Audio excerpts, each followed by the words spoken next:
delegations. I'm briefing the Chinese delegation today. I'm briefing the Commonwealth. They all want to hear our views.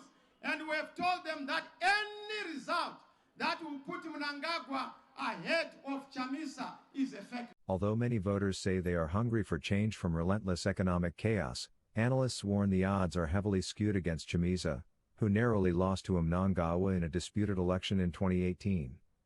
ZANU-PF has been in power for more than 4 decades, and Chamisa's campaign has faced hurdles, with the police repeatedly stopping opposition rallies. Where is Chamisa coming from? Nelson Chamisa, the 45-year-old leader of Zimbabwe's main opposition party, the Citizens Coalition for Change, CCC, is making a second bid to be Zimbabwe's next president.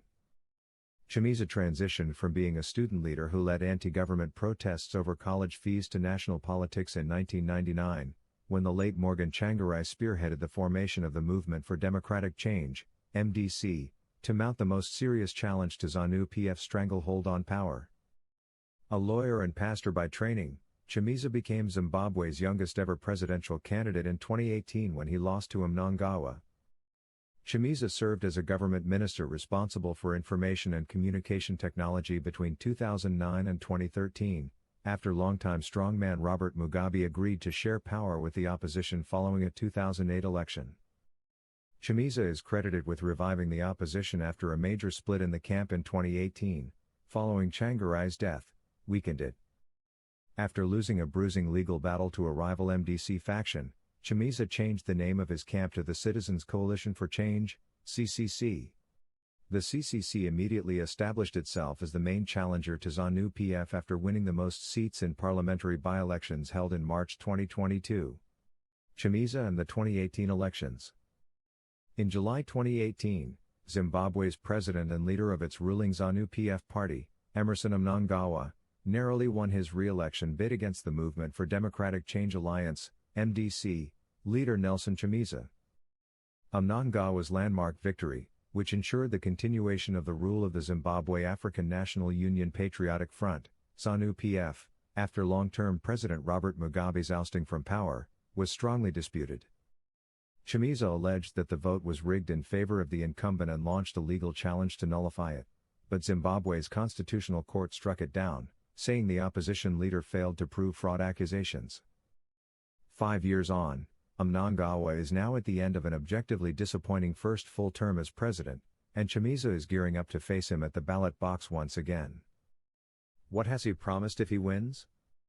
He has pledged to grow the economy, fight corruption and end his country's international isolation. A CCC government would impose fiscal discipline, restore respect for human and property rights and attract investment, Chamisa says. In its recently released election manifesto, the Citizens Coalition for Change promises to transform Zimbabwe into a $100 billion economy over the next 10 years. The World Bank puts the country's battered economy at just under $21 billion. Chamisa defines himself as a social democrat who believes in providing substantial welfare. His party's manifesto promises universal health care and basic education. He also promises to open Zimbabwe to international trade and re-engagement, ending over 20 years of isolation.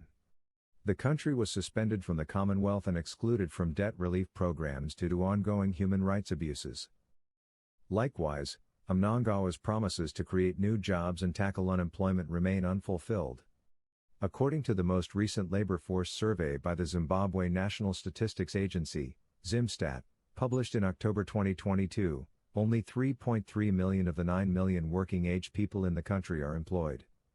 Furthermore, 88% of those 3.3 million workers are in informal employment and 62% of them are earning just $51 per month. Worryingly, the survey also found that 48.7% of youth between the ages 15 to 24 are just roaming around the streets and not acquiring a formal education or work-related training. Desperate to find jobs, others seem to be moving abroad, or at least trying to. Last year, the authorities said they arrested more than 89,000 Zimbabweans who attempted to enter South Africa through unregulated entry points along the Limpopo River. There has also been a marked increase in medical tourism to South Africa as Zimbabwe's public health sector struggled to provide even the most basic services. Clearly, the last 5 years have not gone according to Mnangagwa's plans.